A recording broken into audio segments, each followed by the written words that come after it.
plaça del Diamant ens explica una història de lluita per la vida, una història de superació de la dificultat, de l'adversitat, i ens inspira profundament pel moviment que hem de fer. Per tant, des del meu punt de vista, té un valor educatiu, creatiu, artístic i de salut imprescindible. Jo no me la perdo.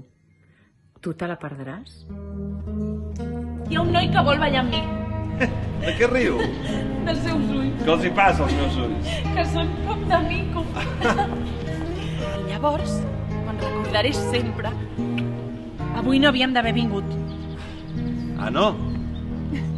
I va lligar el primer petó amb un altre, i amb un altre, i amb un altre. Et dic que no vull que treballis a la pastisseria! Deixa'm, ho crido municipal! Sempre havia tingut molta por d'aquell moment. M'havien dit que si arriba per un camí de flors i se'n surt per un camí de llàgrimes.